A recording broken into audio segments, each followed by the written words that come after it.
We are here with a 30-foot 1890 drill. It's got 48 rows. We're mostly just building the front rank and it should go really fast. We got 4 guys. I'm really excited. This isn't just another rebuild. It's Reddy's rebuild. All right, let's get going.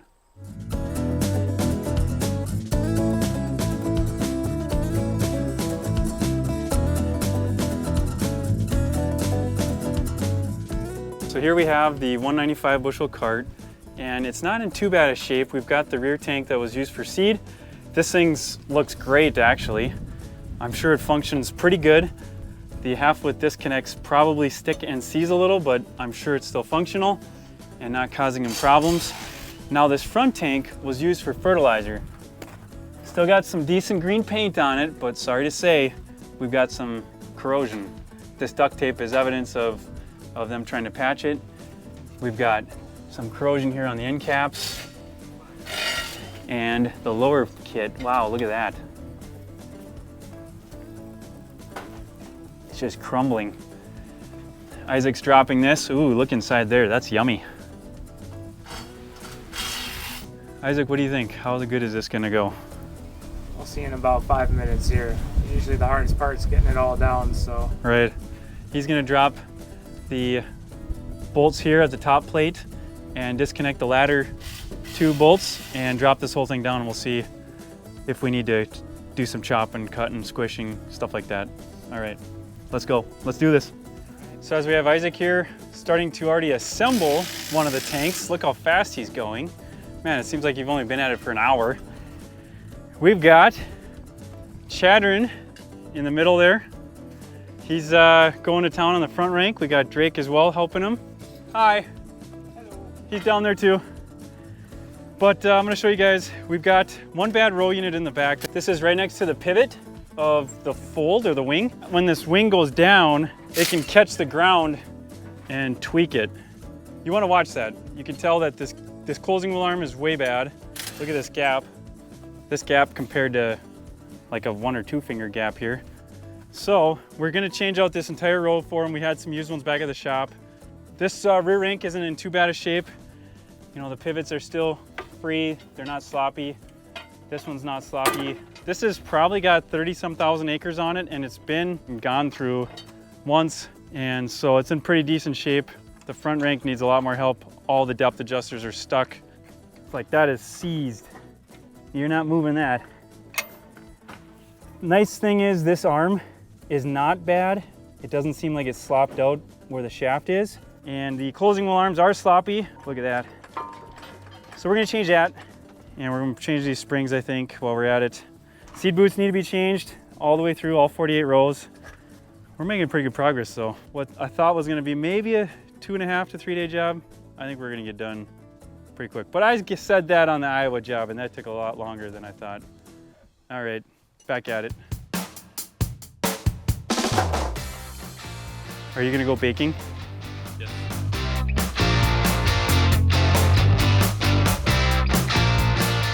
Back in business.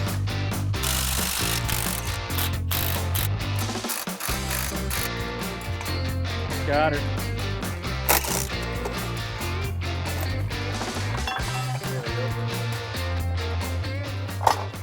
How do you like having all that space to work on that?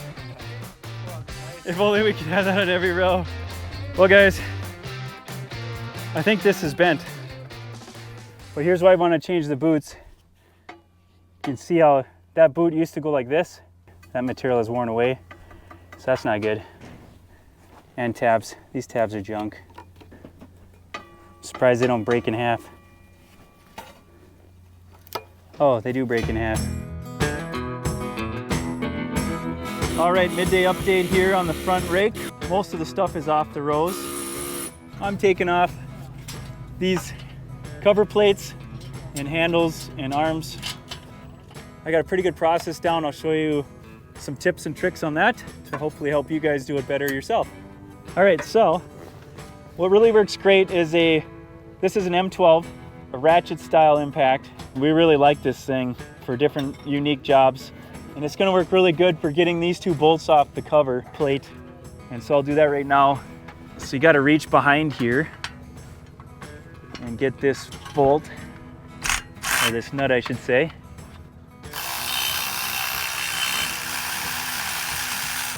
With the deep socket, I don't have to keep dropping the nuts out. I can just go to the next thing here, which you'll see is right here. This is the next carriage bolt on this side. All I really gotta do is hold my thumb against it and let her rip. Now that the nuts are off, they'll drop out of my socket. And now I pull out these bolts. There you go, here's one.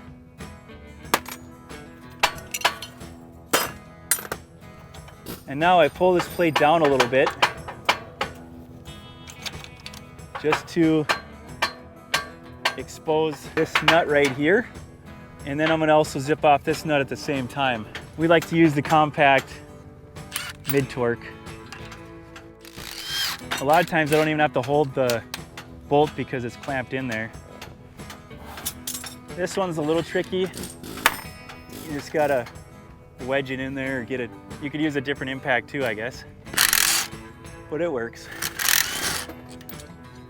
And then just lift the whole cover off, handle and spring. We use these trays. Rarely do we have lost fasteners because of that. So pretty much got that done. We're just gonna tap this bolt out here.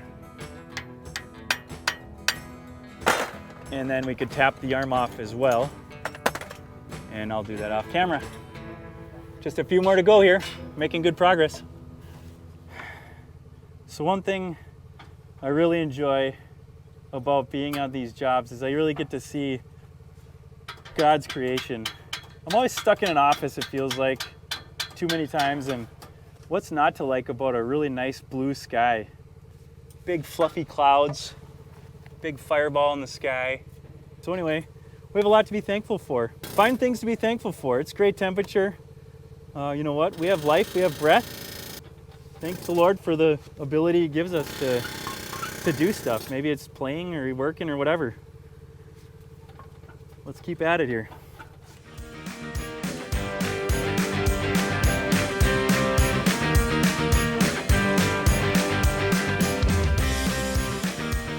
And just like that, I'm all done with those covers and arms and handles.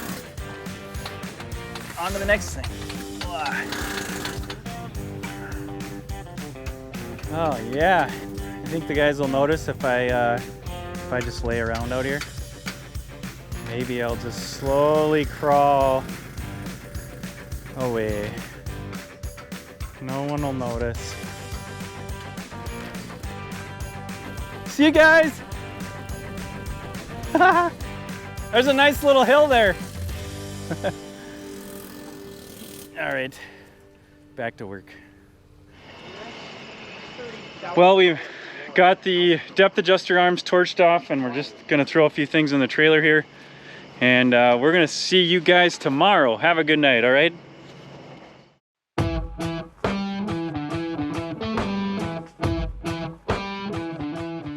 Well, good morning, guys. It is day 2 of our adventure here in Monticello, Minnesota.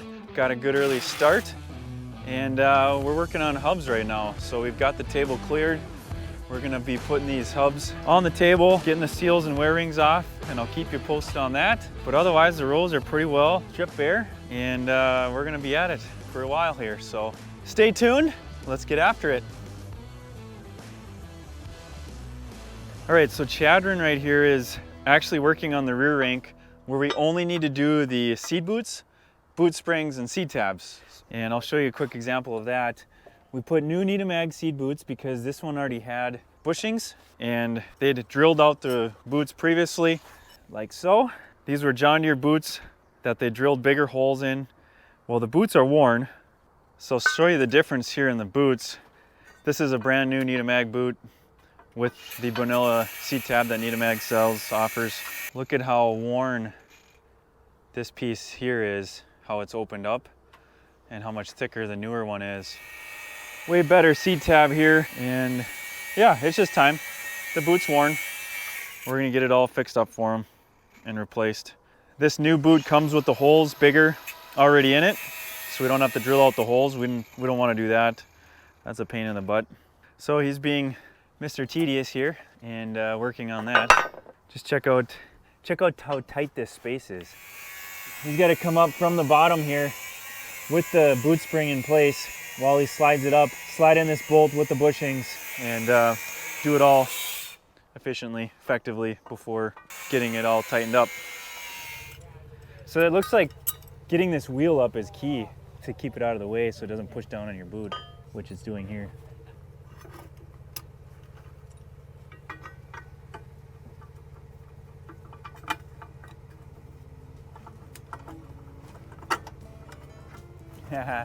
No problem. That's what it's supposed to go like.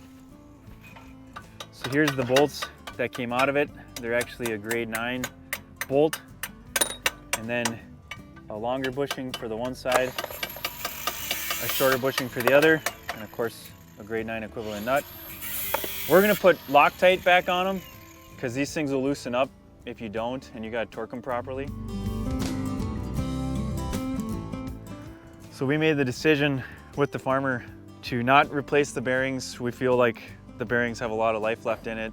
He doesn't use it a ton of acres, and we're gonna replace the seals, wear rings, and things like that to keep the existing bearings running as long as possible. I think they could go another 20,000 acres or more, and if one goes bad here and there, he can deal with it then. But most of the time, if it's a high use machine, if guys are doing several thousand acres a year, or have a kind of a really long-term plan with the drill, or the bearings are bad, then we'll just replace them. It's not worth going way back in there again. Obviously you can see how far we got to strip down on those rows just to get to that bearing. So sometimes we do, sometimes we don't. It just depends on several factors, and then we help make the decision with the farmer. All right, so Isaac's gonna keep on it, and we should be putting these back on here shortly.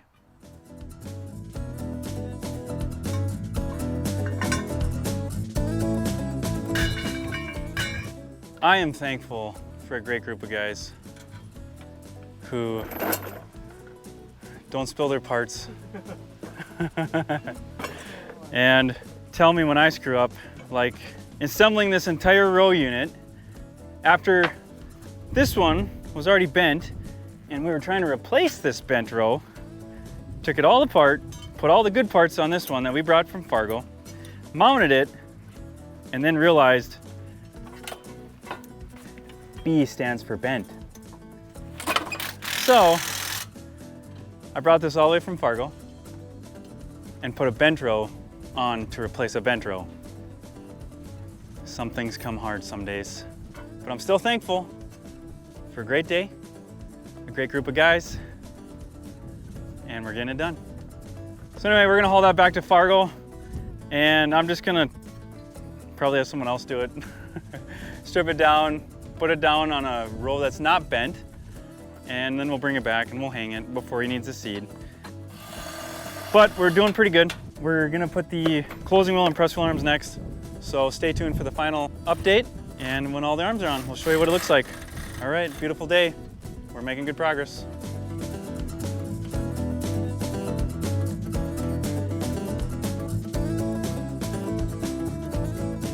Well, we are just wrapping up. We are almost done. It is a beautiful evening. It's golden hour, but check out this. The rows are looking good. We just got to put some arms and gauge wheels on, and we are almost there. We're gonna get done tonight. We're gonna power through it. Ben's heading out, and I just wanted to say a big thanks to him for having us out. What do you think? Is this thing gonna do a good job? Yeah, I think it'll do a great, wonderful job. 20 times better than what it was. So. Yeah, we've been talking a lot about him running beans and having really good emergence or placement with that front rank being just completely fully rebuilt and all the different things he can do. We got the one tank stainless over here that you guys have seen us do, so he should have a lot of great use out of this thing, a lot of years of use, trouble-free use and good performance. We're really thankful for the opportunity. You bet. And we'll be in touch. I know we'll probably see a big iron. Yeah, glad you guys could come out. That was great. You guys are on time and good.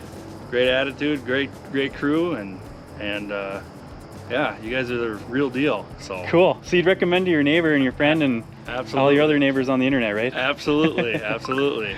Cool. Well, thanks guys. God bless, and thanks for helping us keep doing stuff like this. If you're interested, if this would help you, give us a shout. We're here to help.